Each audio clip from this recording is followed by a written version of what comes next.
Jay and my girl Key is in the house. What's up, Key? Hey everybody, happy Friday. Yes. We are so excited to be with you guys tonight. We are just wow. It's a lot. It's amazing. We're excited to have our husbands with us tonight on Victory Talk. So say hello, guys. Y'all notice my lovey. Hey, what up? How y'all doing? How y'all doing out there? It just feels so good to be on the show. I finally get on the show. I'm the pastor. I just finally got on the show. Oh my gosh. Y'all know this is not true.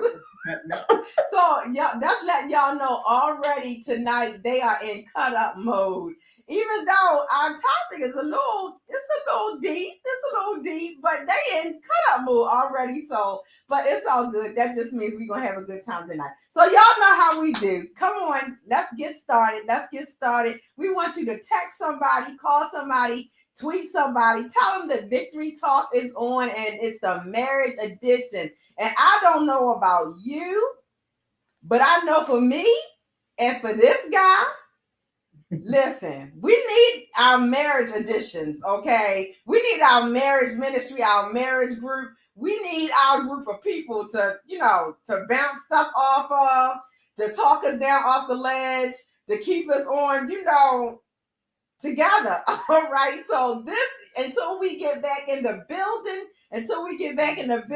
this has been so helpful. So, even though we have been facilitating it, we have been learning so much and, just the reinforcement. So our topic tonight is going to be very interesting. So just saying hey to the folks that we see out there already. Miss Victoria, we see you. Hey, how you doing, Miss Vicky? We glad that you out there with us. And there's somebody else on. I can't see who they are. But Spencer. I said, Tia. Ty Parker. Hey sis Tia. Hey y'all. Okay. Hey everybody. All right, so y'all on here tonight. Y'all don't think hard of us, okay? We put that out there in the front, right, Key? Don't think hard. Absolutely. So tonight we are talking about vows, traditional wedding vows. We're gonna start there. The traditional wedding vows. Oh my gosh! Look, I didn't tell him. I know that you emailed him, but I didn't tell him. So I was just gonna kind of let him come with it tonight. But the traditional wedding vows, and this is like really interesting for Pastor Phil and I because we perform weddings, we perform marriage ceremonies, okay? So we marry people. So we say these, not only did we say these, to one another, how long we been married? I know. I'm just trying to. 16 I was waiting to see. See, I ain't got no hair on my head. I was waiting to see if you had it. 16 years. All y'all who've been married and y'all got hair on your head when you get 16 years, guess what? It all goes away. Enjoy it now. Listen, I'll tell y'all later about the real truth about his hair, okay? Y'all know we real transparent. I'll tell y'all the real truth about that hair. And it ain't had, okay, so maybe it had a little bit to do with me. Okay, but maybe my thing was the gray. Yes, y'all that right there, that's me. I take responsibility for that. But anyway, so 16 years, we said these marriage vows to one another in front of God, in front of family and friends by way of the Reverend William A. Gray III. All right. But now I know, right? We perform marriage ceremonies. And shout out to one of the couples that we married 5 years ago, the Meisters, Otis and Kendra Meister. Happy anniversary! Happy anniversary! Yeah, so we married them 5 years ago, and so we are excited to see their growth. So let me just share these wedding vows with each and every one of you. And it starts off. You want to read something, Lovey? No, not really. Okay. It says, I blank, and I'm going to put my name in it. Okay. I, Jackie, take thee, Philip, to be my wedded husband, to have and to hold from this day forward, for better, for worse, for richer, for poor. Y'all listen to these words now. For better, for worse, for richer, for poor, in sickness and in health, to love and to cherish till death do us part, according to God's holy ordinance. And thereto I pledge thee my faith. We all are familiar with what they say, but how do we actually execute them is what we want to talk about tonight. Let's break this thing down just a little bit. We're going to break it down a little bit, y'all. We are going to explore some parts. We're going to explore some parts of the vow that are there and some that didn't quite make the cut. Because y'all know there's some that, got taken out because people quite didn't like the way it was sounded. So, number one, where we want to start at is I vow to offer forgiveness each and every day. You know what? Miss Victoria has already changed the marriage vow. She got in here. I will love you, not going to obey, but will follow as long as you lead the right way. Miss Vicky. But you know what? They do allow people to write their own vows. I'm just saying. So yes, they do. You ain't say the one she said. What she say? She didn't say the one Miss Victoria said. She said the one you said. Yeah.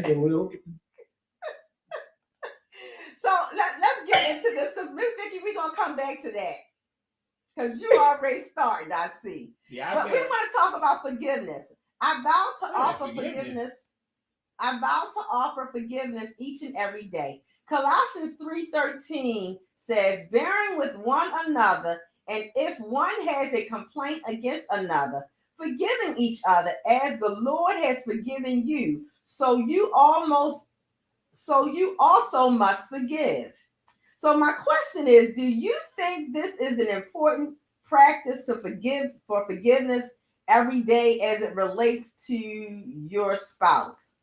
Do you think that it's important to practice forgiveness? Because we all slip up. Philip slip off all the time, y'all. I'm trying to tell y'all. That was really something. We're gonna talk about forgiveness. We're gonna say he slip up all the time. Like you just walk on cotton. Baby, you said I know you. So to our audience, what do you think? Michon, I'm gonna toss that over there to you. What you think? I'm gonna be honest with you. It's kind of a question that's gonna get most of the men in trouble if they don't answer it the right way. But you know me, I don't hold my tongue for anybody. I really feel like I can't speak for all men. I know I can speak for myself and maybe my brother, but we don't really hold on to as much as y'all ladies do. So some things that when you will look for forgiveness, I don't even be thinking about what am I forgiving? I forgot about it already. Y'all hold on to stuff. We don't hold on. Wait a minute. Yep. All right, now this is why. Okay, so this is not the way that we were intending for this to go. Okay, right. But y'all already know how we do. We can only be real. We can only be us.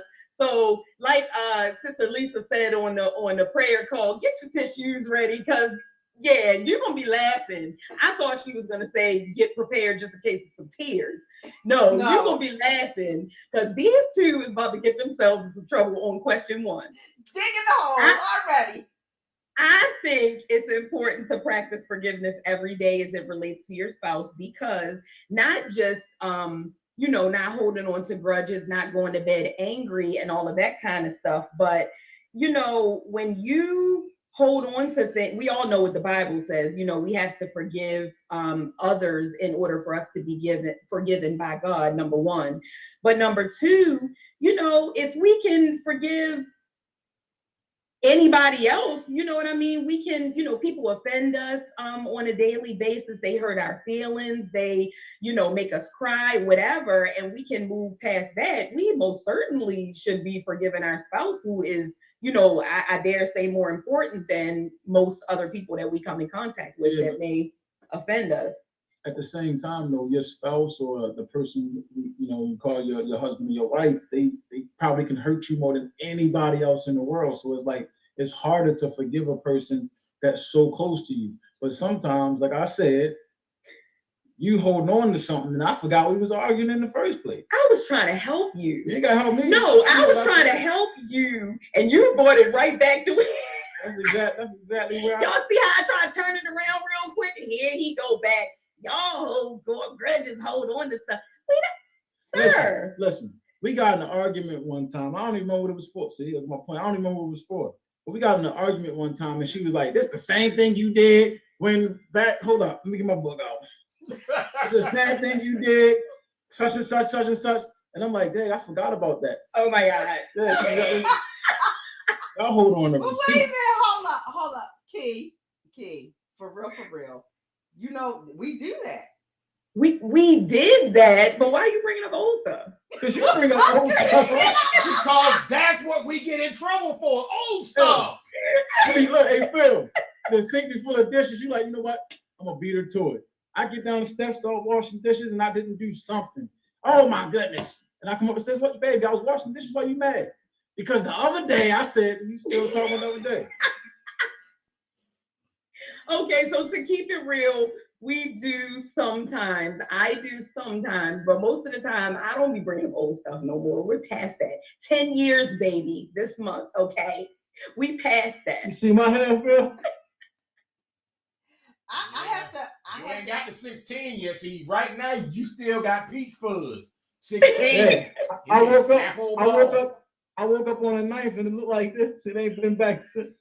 Tia Parker said, why do we hold on to old stuff? I don't know if we necessarily do it on purpose, but you know that old saying that goes something like, you don't remember. It's easier to remember like the bad stuff than it is the good stuff. Like you tend to, forget when they do stuff right. That's crazy. I do stuff right all the time. You know what? You know what? I was just talking to Jackie about this. We was in, I forgot, I think we was in Target somewhere. And she was talking about something happened. She said, you know what? I normally don't do those the reviews, but I'm going to do one now because she was upset about something. And I said, back when I was in the car business in my past life, in the car business, we had this 110 rule. If you gave somebody good customer service, they would tell one person. If you gave them bad service, they would tell 10 people. It's the same thing. You remember more of what we did wrong than what we did right. That's not always true. That's not always true. That's not always true. Wait a minute, Miss Victoria said, as long as they don't keep making the same mistakes. And she said, it's because it sticks with us the longest, yes. The negative stuff. And I think it's because, especially when it's something that is, it's hurtful. It's harder to forgive when something is so hurtful. And we had a situation a couple weeks ago. It hasn't been that long ago. Matter of fact, it was like last week, okay? Because this was the week leading up to us going down to Corinne's birthday. And we were out the early part of the week. We were out together. We were doing something. And he said something to me. He made a comment. He said something to me, and it was just like so. Okay, y'all know I'm real transparent, right? I'm real transparent. It really was a small thing, but it was one of those things. It just like it cut real deep. So we had taken, the have a heart to help stuff to one of the members, to them on their job so that they could take the stuff on Saturday because we weren't going to be there. In the back of her car, oh my gosh, her car was everything. Her car was neat. She had this little container in the back, and you know who you are. You know who you are. I'm talking about you. She had Did it smell good? It smelled good. It smelled good, and it was the stuff in the car was, the stuff in the little container was all neat. It had compartments or whatever. I'm on the trunk. And yeah, she had a truck. She had. I said in the trunk. You talking about like when you lift up in the trunk? Yeah. So when you lift up her hatchback or whatever, organizer, yes. And I said to Phil, oh, I like this. I need one of these. And he was like, all that stuff all over your car. You got mess and stuff everywhere. One ain't gonna do you no good. No, So, what I wait a said, minute. hold up. First of all, Right. so you see I'm how, clutching a pearl. how I don't you have. how you see how being upset. You don't even know what I said. What I said is that your stuff will be everywhere anyway. That was the exact words I said. Is that better than what she said? A lot better. Yes, it's a whole lot No. better. No. It's a whole See, lot and better. my thing is this, okay? That was so the wrong answer because y'all know I have the SUV. He got his little nice Mercedes, and we barely ever in his little nice Mercedes, okay? And so, but everything we do together is in my car. So whenever he goes somewhere, whenever he do something, whenever he needs to move something or whatever, he take it in my truck. And so he just leaves stuff everywhere. But my point is that I was like, wait a minute, that wasn't nice. That was so the wrong answer because half of the stuff that's in here is not even personally Jacqueline's. I got the church stuff in there. I got his stuff, his job stuff, What the job grandchildren What's up? cords, and like the projector cord the other night, whatever. Okay, but and then One my cord. thing is, One power cord. it wasn't just One power cord. It wasn't. it's this long and It about wasn't. that big around. It wasn't Yes, one it power was, cord. it was a whole bunch of mess. No, it wasn't. Miss one Victoria power cord. said, "Don't try to pretty it up." Thank you. Thank you. Don't try Thank to you. clear it up. But my thing is, what I'm trying to get at is that it was such a hurtful thing. It was such a hurtful thing because I feel like sometimes we forget how to talk to one another. We forget how to respond with compassion, understanding, caring, kindness, those type of things. And so, although, he realized that what he said was offensive, but I was so hurt. I mean, I was just like really hurt. And so he apologized when we got back in the car. But y'all, it took me 3 days. It took me 3 days to forgive him. I died. The only reason why, not the only reason why, but the reason, I think the reason why I started talking to him was because she needed something. No, it wasn't because I needed anything.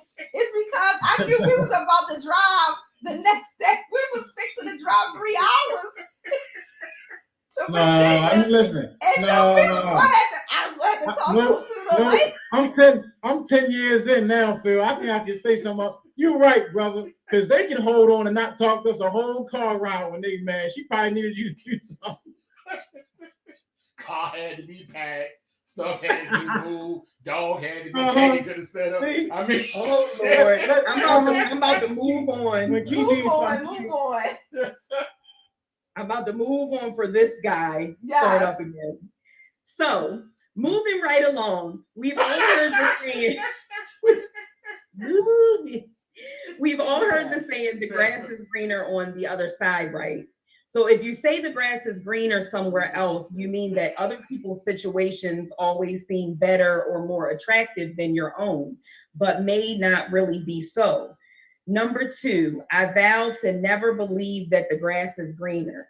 So I didn't find a scripture for this one, but rather a quote. And that quote states, when the grass looks greener on the other side, it is the Holy Spirit telling you to water the grass you're standing on.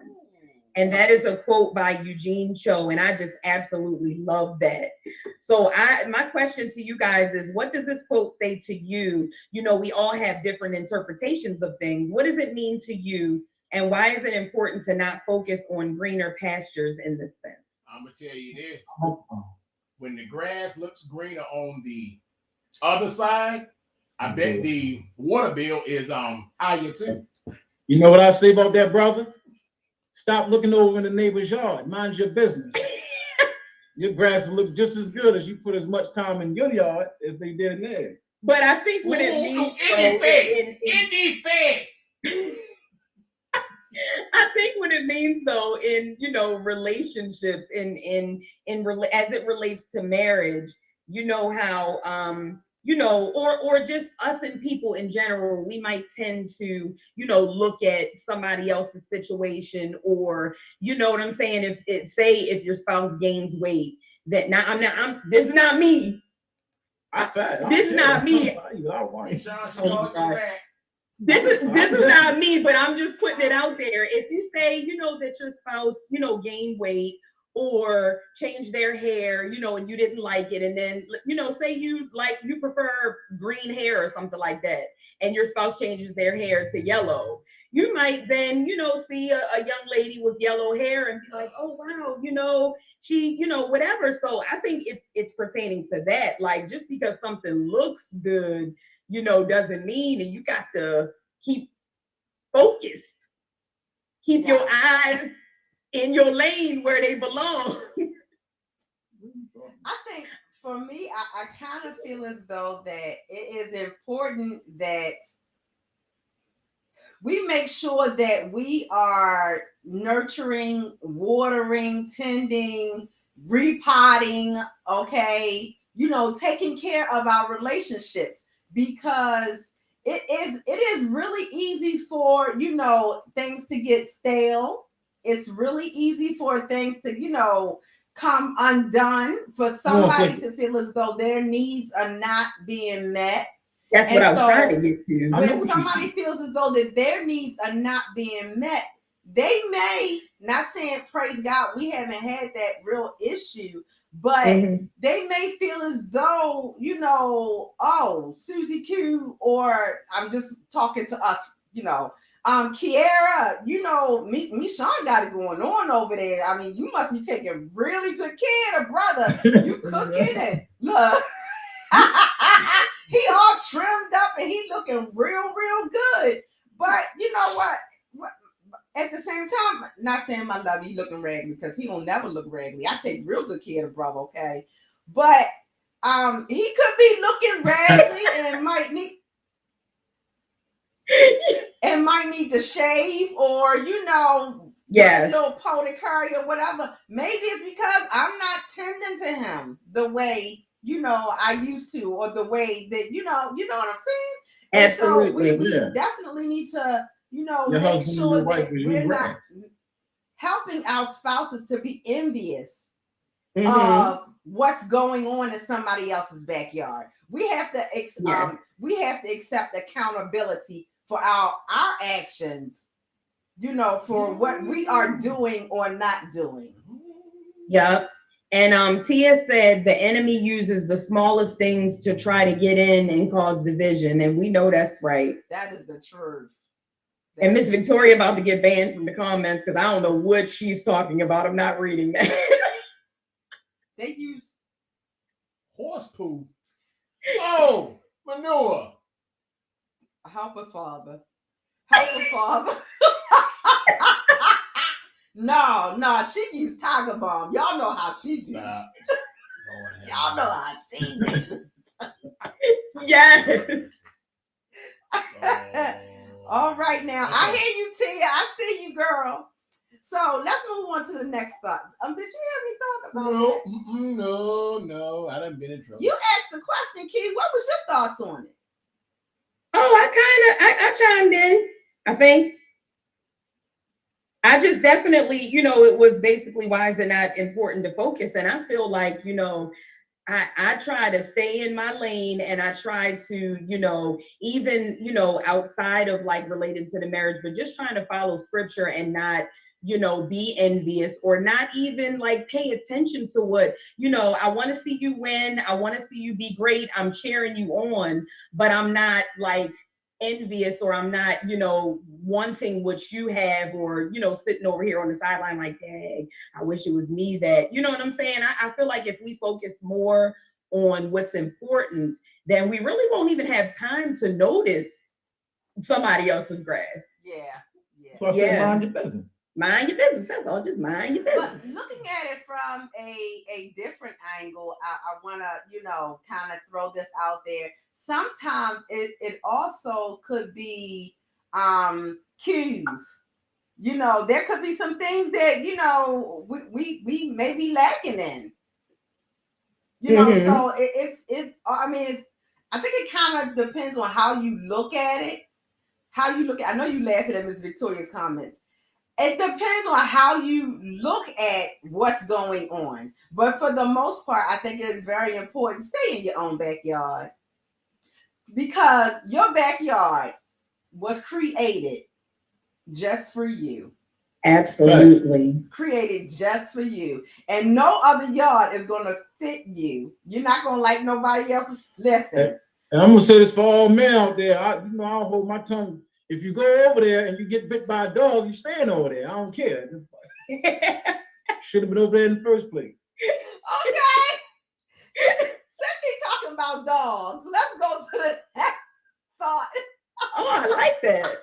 That was a good. He didn't do that on purpose. He didn't do that on purpose. The Holy Spirit, he got this. So you can't teach an old dog new tricks. A tiger never changes its stripes. There is a reason why there are so many cliches about the inability to change.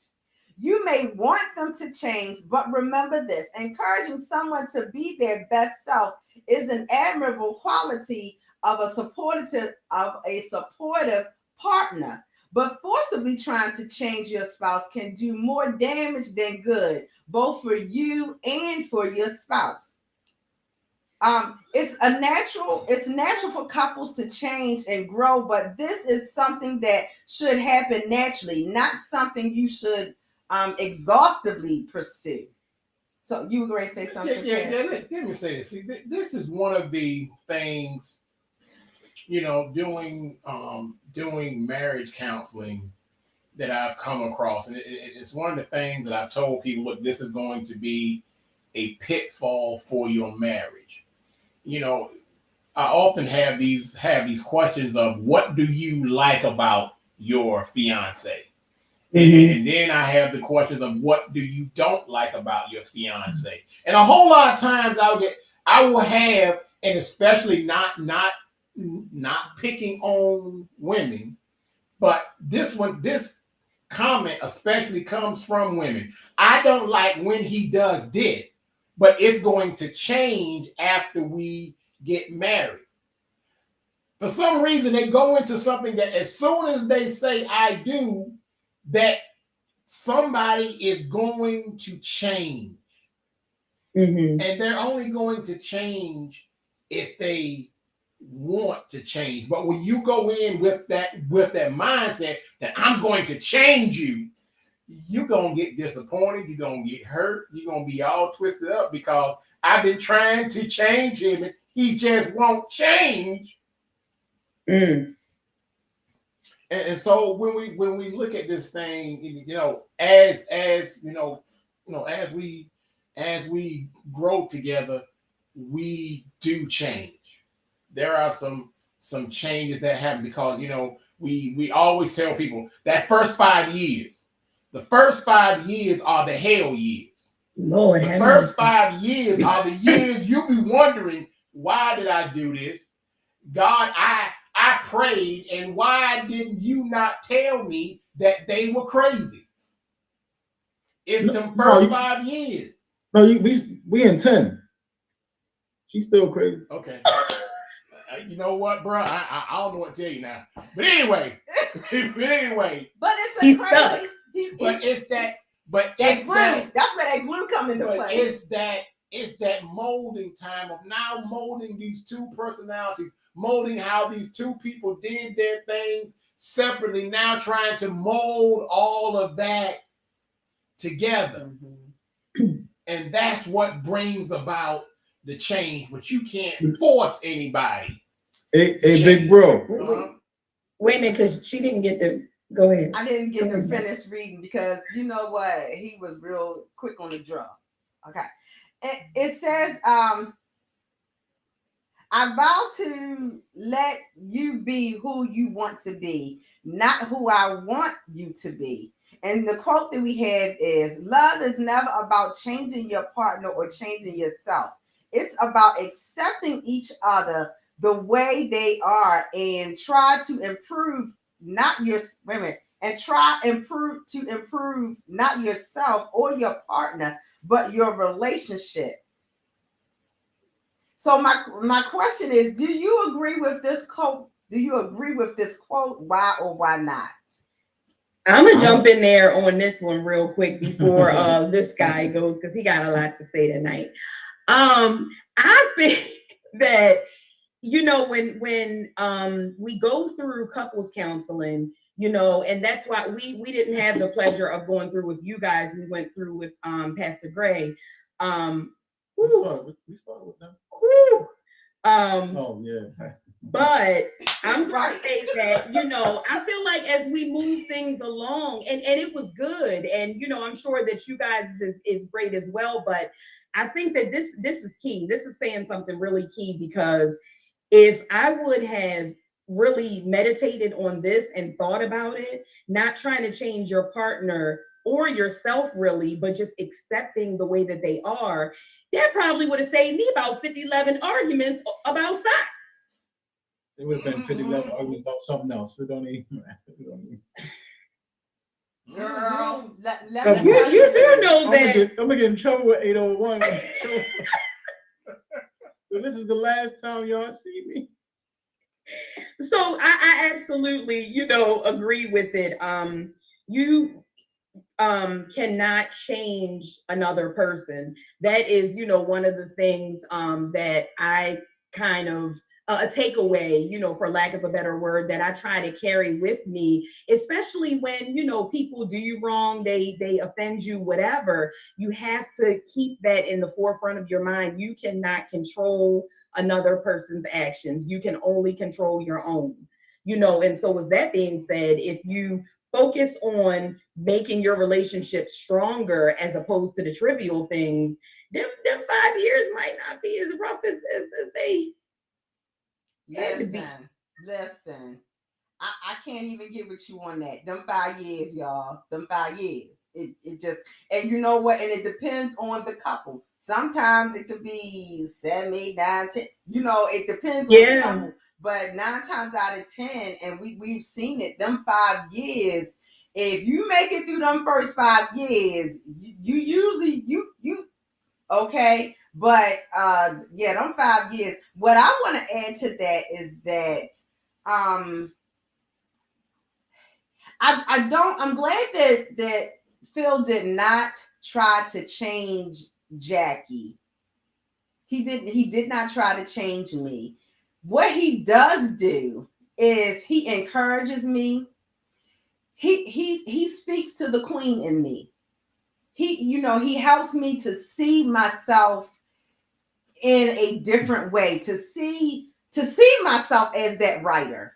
You know what I'm saying? To see myself as a singer, to see myself as, you know, a preacher. Because listen, y'all, the early years, you know, and truth be told, I still struggle when it's time for me to preach. Y'all have seen me. I am a bucket of nerves. I mean, like, I'm like having like almost meltdowns, like, God, I can't believe you called me to do this. And you know, but he helps me, you know, he's my glue, so to speak. He encourages me, and not that he's trying to make me change, but he helps me to see, you know, my next. He helps me to see my new, my better. You know what I'm well, saying? I can appreciate you saying all that, but I'm just letting you know you're not helping our cause, because they over here talking about us nagging, and you over here talking about, oh, he's so warm and fuzzy and bubbly and makes me feel so wonderful.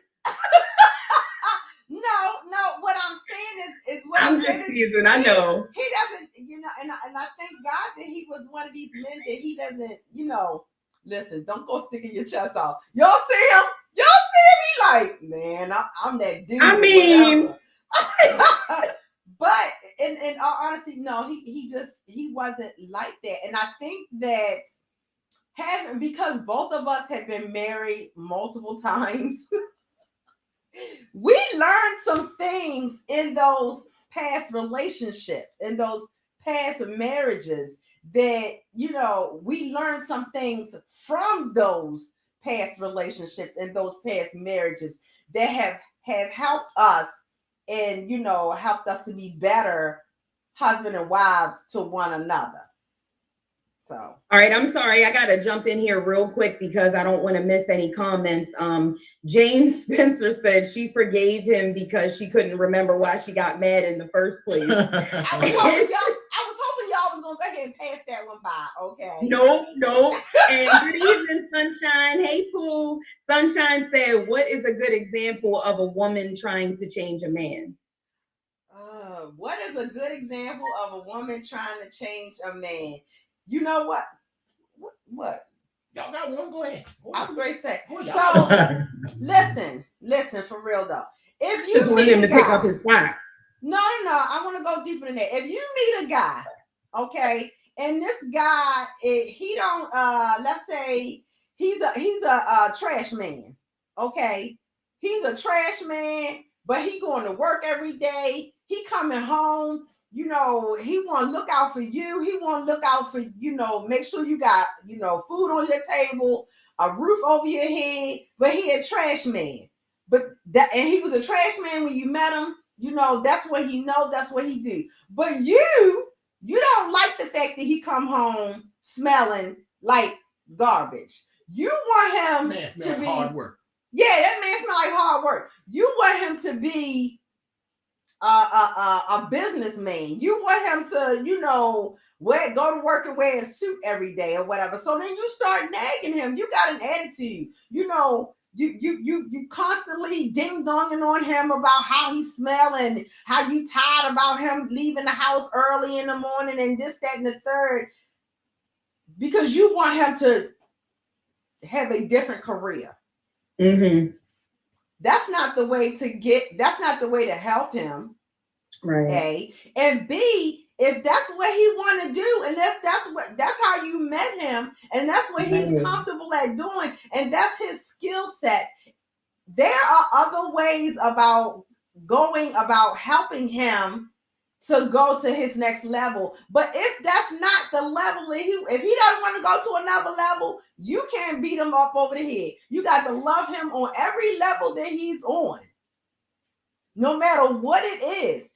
Speak to that king in him, right as the trash man that he is. Because prayerfully, what you're doing is you're helping him to be the best trash man he can be. Wash his clothes, pack him a lunch, set that alarm clock, stroke him, do whatever you got to do to make sure that he's being the best at whatever it is that he's doing.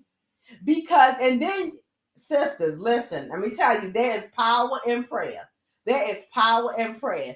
If you have concerns about the level that your spouse is on, and this is to the husbands and the wives, if you have concerns or the Lord has placed in your spirit that there's greater for him and there's another level and there's more for him out there, it is not your job to go nagging him or her about it. It is your job to go before the Lord. It is your job to lift it up to God and let God do the work. So many times we want to take it upon us to push and to pull and to nag. And you know, men, you can't tell a man something multiple times. You cannot say the same thing to a man multiple times, because what do? They feel like you nagging them. Mm-hmm. And y'all. Then you're going to wear 2 pair of socks. We don't necessarily see it as nagging. We don't see it as nagging. The nagger does not see it as nagging, but the naggee does see it as I call it loving encouragement. Loving encouragement. It is nagging. But as you can see, they feel as though it is nagging. Sunshine, what's I can't quite see it on Key. Can you see what Sunshine? True, I totally agree. That is called nagging. Nagging, see? That's what she said. Yeah, there it is. I put it up there. Oh no, sis. Sunshine, no! Never take their side. Never. It's a sisterhood. Did you get anything from the meeting last night? Yeah. See, brother, they having meetings against us. You see what's going on? Yes. So now I see what it is. Women's ministry is actually the He Woman Hater Club. The He Woman Men Haters Club. That's what it is. We're going to ban this thing.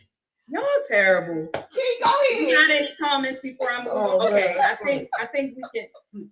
We're gonna have to have a church board meeting and shut this thing down, cause Oh my gosh. Okay, so next up, because we roll it, you know, when we have fun, the time goes by too quickly. So I'm gonna move right along to lies. So lies are culprits of painful marriages. We spend our entire lives with this person. Outside circumstances have come and will come that threaten the marriage. Life happens. While outside forces are not in our control, choosing honesty so that we have open communication in our marriage is. How can we be a team if we are not on the same page? How can we strategize our next best move if all the cards aren't on the table? In order to work together, we have to be real with one another. This way we can embrace each other, link arms, and face life as one. So number 6 is, I vow to be courageously honest, even when the truth is hard. The next quote states, a good marriage, I'm gonna let you go first, Daisy. A good marriage takes effort, and honesty is a definite prerequisite. I'm sorry, a good marriage takes effort, and honesty is a definite prerequisite. And that is by Julie Garwood. So question 6 is, how hard is it to be completely honest with your spouse, especially with touchy subjects or ones that may be hurtful or offensive? What you got? What was the second part? How hard is it to be completely honest with your spouse, especially with subjects that might be hurtful or offensive? As you grow in your marriage and in your relationship, and as you become closer, and you're going to experience a lot of different things. I had a situation earlier in the year. You guys were both a part of this, and I told my wife a lie because I didn't want it to hurt her feelings and her feel like disappointed in me for the judgment that I made. At the same time, you know, it kind of was more so about when she found out, she was more so hurt that I didn't come to her first instead of, you know, just being honest and say, hey, this is what happened, such and such. So once again, fellas, I was wrong, but then it went to all the other times where she possibly would have thought about me telling the truth or telling a lie. See, there's situations that's going to occur in your marriage where someone's going to do something that you like, well, if you're going to lie now, then you probably were lying then, or when you lie again. So it's just better to be honest in the first place. That's when them receipts pop out that you was talking about But earlier. shouldn't even be no receipts. Shouldn't even be no receipts. But I'm just saying, you're completely, and just to piggyback off of what you're saying, you know, it is the truth. And in that moment, you couldn't really understand because you're like, okay, we're talking about one thing. So how are you comparing it to, you know, and now I'm just like a whole liar, but, you know, realizing that, you know how people say a tiny lie or a white lie or whatever it is they want to call, there's no such thing, you know, and we try to sugarcoat it, butter it up, you know, whatever it is. Back to the word again, a sin is a sin no matter, you know, how big or small. And so with that being said, being truthful, I feel like is, you know, is always the best thing to do. And even, and yes, to answer the second part, even when it hurts, because I'd much rather hear it from you than from somebody else. I'm going to receive it better. You know, it might sting and I might be like, oh, dang. But if it's like, oh, you know, you're concerned about like my weight or something like that, that might be hurtful to me to hear because I'm going to be like, oh, he thinks I'm fat. But at the same time, you're concerned for health reasons. You know what I'm saying? And you're voicing that concern could be the thing to make me start to work at it. You know what I mean? No, so hey, listen, fellas, there ain't no way. I'm not saying. Say. Y'all, please don't tell your spouse they're fat. And he never did that. But I'm just saying, I was just using that as an example. Don't do that one, brother. Hey, baby, you know, for health reasons, I think you should lose some weight. Yeah, don't do that. Don't do that. You be in trouble. And see, I have a different point of view on things like that. Although we don't share the same point of view on things like that, I feel as though that there's nothing that he can't tell me as long as he says it to me in the right way. What's the right way? I was about to say, my big sister that I love so much. I cry. I don't cry, and you know that. I don't cry too much. I cried in front of my big sister, all tears, snot and all. My big sister say perception is reality. Perception So is reality. with that being said, who's to say what is the right way? If I say, you know what, baby, there's been a long, line of, diabetes in your family. I really think it's time for you, start thinking about you losing some weight. And that is the right way. But to who? To you? To me, But of course, you're all that matters. But to someone else, you say that, and all they heard was, "I'm fat." Well, what you mean? I need to lose some weight? You ain't that skinny yourself. So you gotta be careful and what you say. I agree with what you're saying. I agree. If you know your spouse, right, then you should know the way. Right there. You should know the way. That's perfect. If you know your spouse.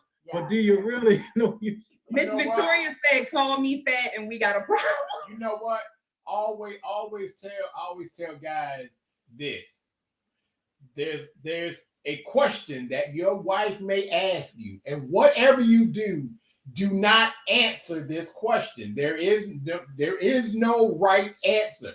You find a way to get away from it. And that question is, if she puts on something and says, "Do I look fat in this?" Do not answer that question. Yes or no, they are both wrong. Do not answer the question. Walk away. Run away. My thing is that I feel like if I put on something, and I generally don't have this issue, but there has been occasions through the 16 years of marriage that 16 years of marriage and then the year we were together beforehand, but I put on something and thought, oh yeah, this look all right. I'm going out. I'm cute. I'm good out. If it don't look right, don't let me go outside. No. Tell me. No, listen to the question. If she says, "How do I look in this?" you can answer that question. But if she says, "Do I look fat in this?" do not answer that question. So there is no right answer. If you say no, you don't look fat, you're lying. You know good and well. So wait a minute. I mean, I do that to you all the time. I gotta ask this, and then we're gonna go to Tia's question, Tia's comment. So what you're saying is, if you look at her, if you look at me, and okay, so we're gonna say her. If you look at her and you see that she looking like a can of biscuits, great pop out, one of them, one of them bodycon dresses or this, that, and the third. You just gonna let her. You just gonna be like, what you want to say? Here's the question: if she says, "Do I look fat in this?" she already has something in mind. If she asks, "How do I look in this?" that's open. But if she says, "Do I look fat in this?" she already has something in mind. And we're not gonna pick the right answer. Really and truly, she's looking for you to step on that landmine. Listen, there's been days where I've told my wife, "We're not trying to say you look great in that." Oh, really? I don't know. It's all right. Okay, so we're gonna buzz by this. We're gonna buzz by this because you trying to get me in trouble. You trying to set me up right now. So because we're gonna go ahead and buzz by this. Tia Parker said, "Yeah, I gotta get away from this one, y'all. I gotta get away from this one." What did Tia say? What Tia say? Go ahead. I think Tia Parker says, "I think you have to be familiar with the level of brokenness your spouse has across the board and deal with them from that place in wisdom."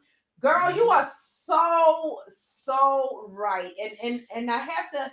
And I think that may be one of the reasons why Phil stands on, stands firmly on this topic, because my first husband, listen, y'all, okay, I gained over 350 pounds. Okay, I was over 350 pounds after my last child.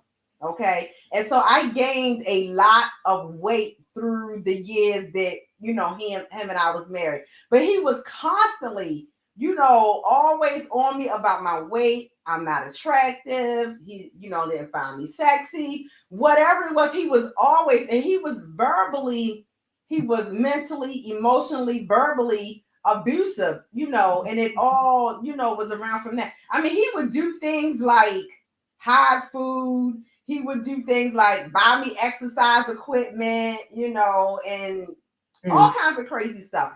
And so that brokenness, yes, that did a whole self-esteem issue to me. Praise God, the Lord has, you know, I declared deliverance from it. Okay. But it did do something to me. And I think when Phil came along, granted, I was no longer 350 pounds, thank you, Jesus. But when he came along, it was some things that he had to help love me back to me. You know what I'm saying? And so, yes, Tia, yes, that's a whole. Wait a And minute. real quick, hold on. Miss Victoria said her husband is so blunt, there is no right way. So I accept his comments and don't choke him out.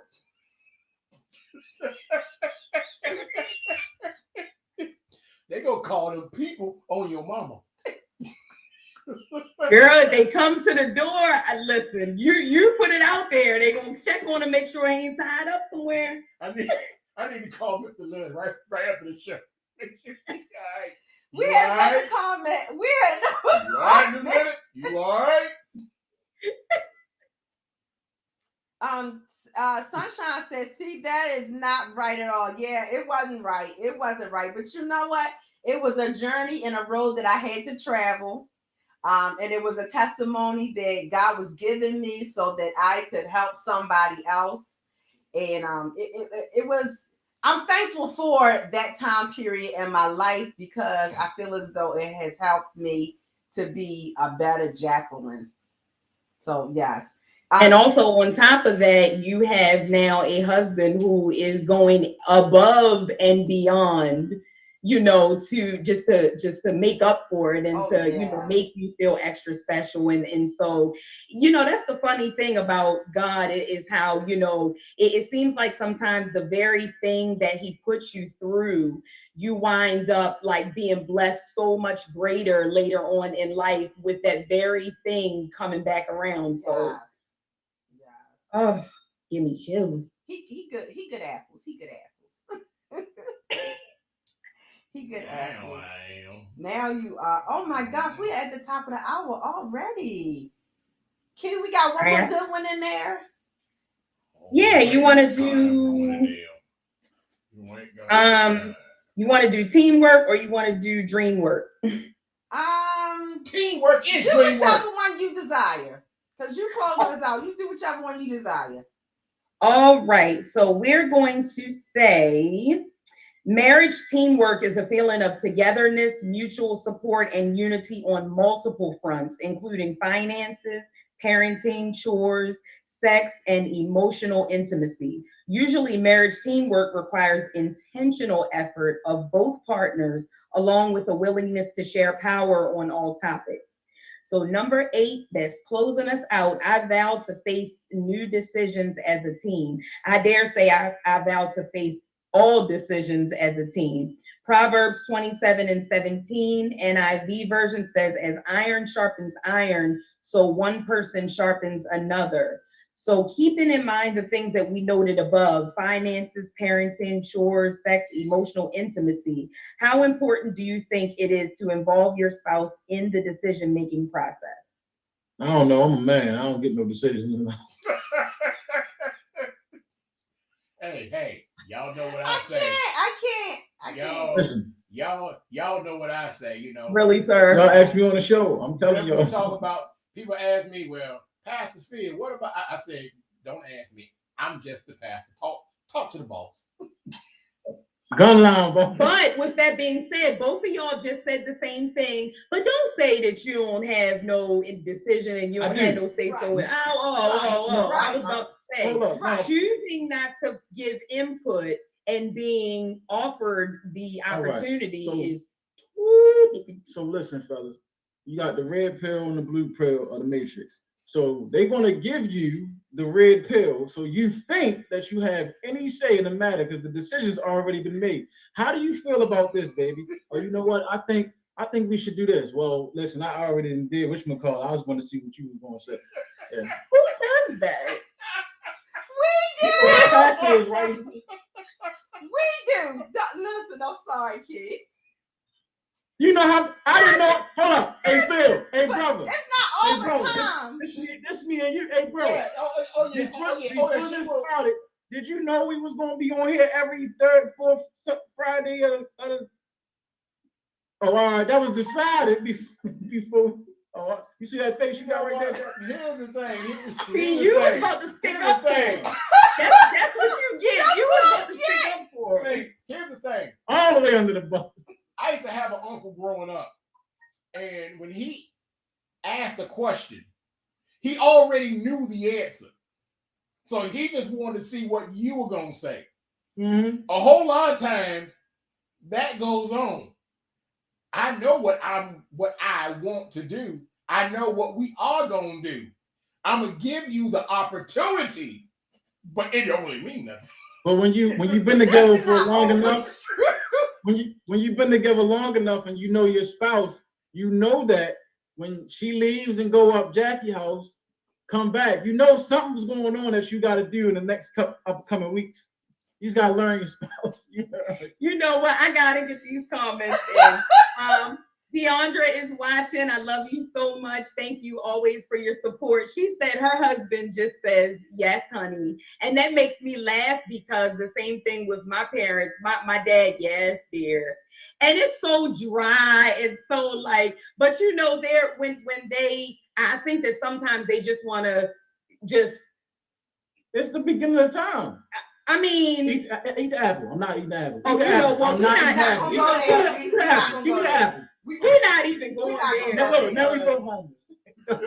And Miss Victoria said it's extremely important, although sometimes they don't want to be involved. And that's all I'm saying. We being transparent out here. Don't be having nobody thinking that I just be doing what I want. It ain't that we don't want to be involved. I was about to say the decision has already been made. That's not that always is true. so not true. It's not always true. That's not always true. It's not Oh my always God. true. You are absolutely right. I feel attacked. It's not always It's true. not always true. And the only reason you feel attacked because that's that guilt. That's conviction.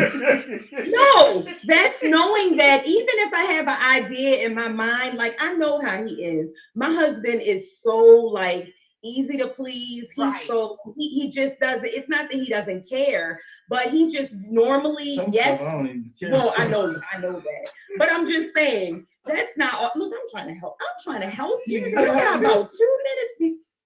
Listen, I'm here for you and God.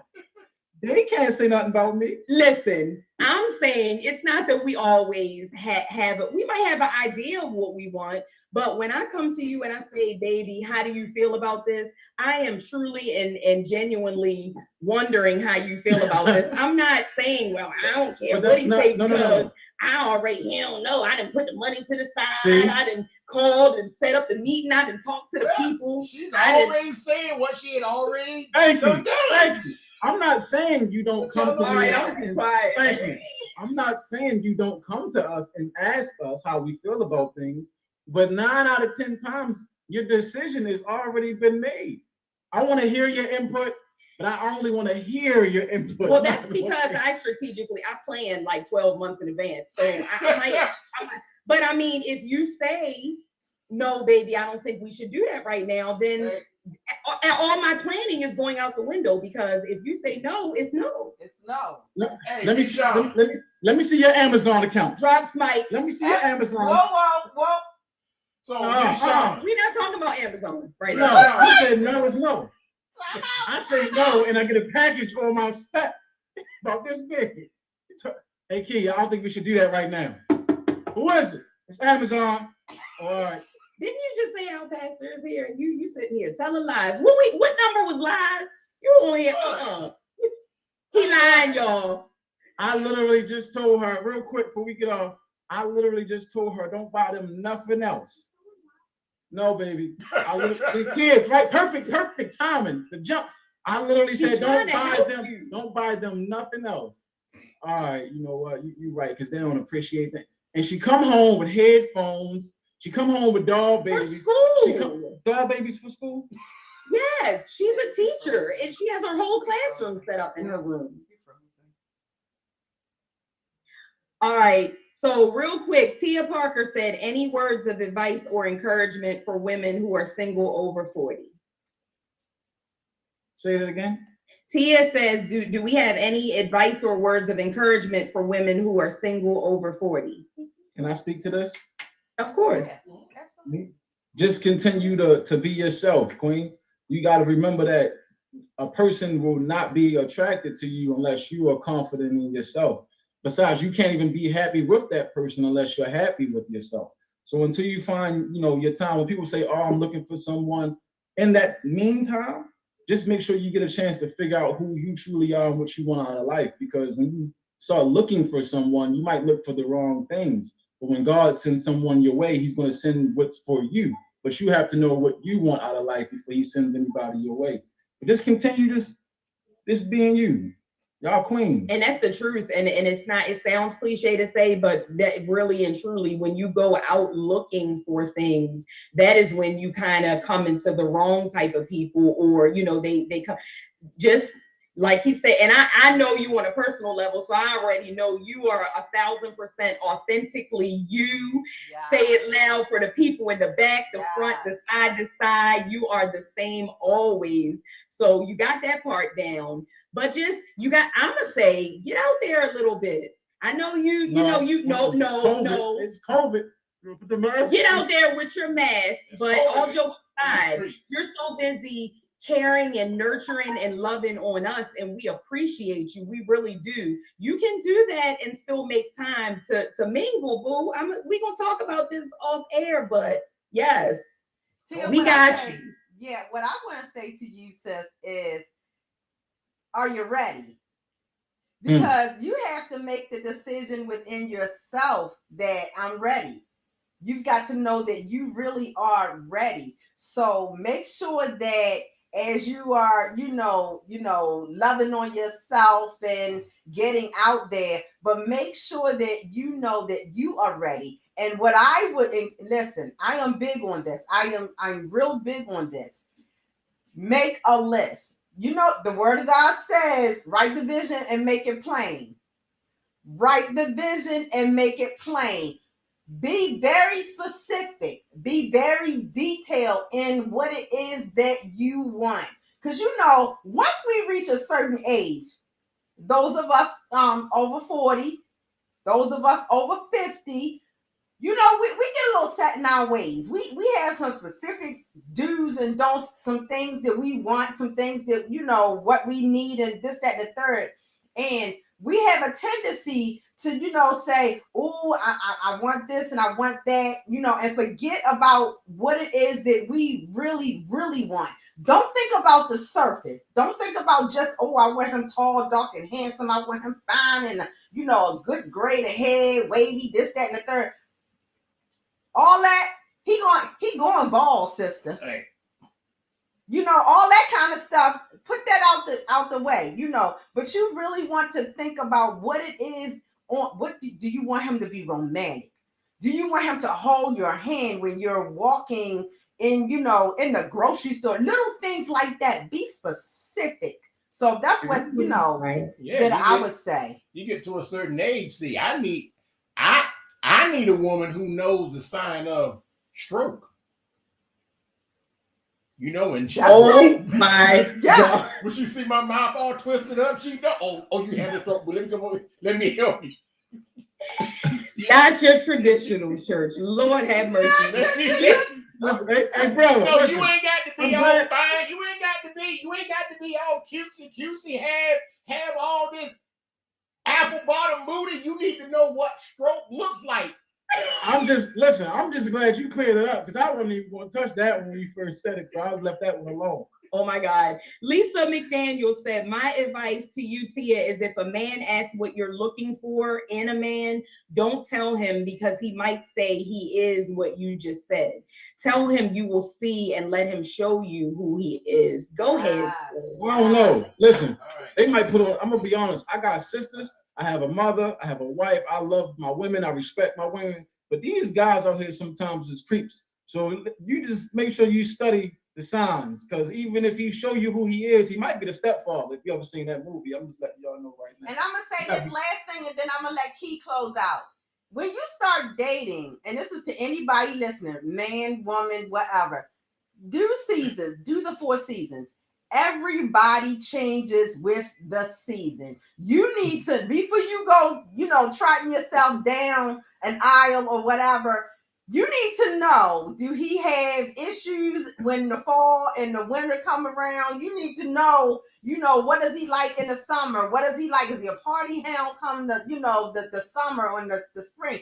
You need to date them for the 4 seasons before you get connected, get married or whatever. So that's my suggestion.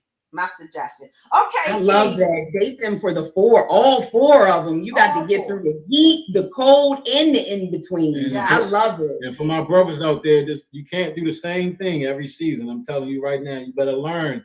You better learn the different types of. You go to Hunger in the winter, it's good. You go to Hunger in the summer, it's too hot. Move over. So you better learn them.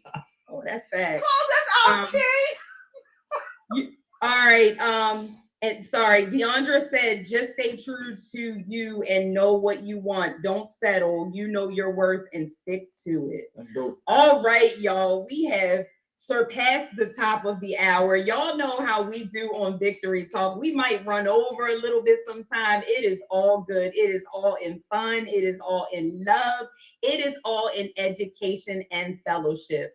We want to thank each and every one of you for tuning in this evening for our marriage edition.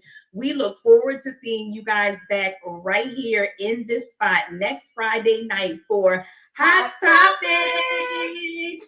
Y'all know Hot Topics is my favorite, y'all, and it's some stuff going on every day.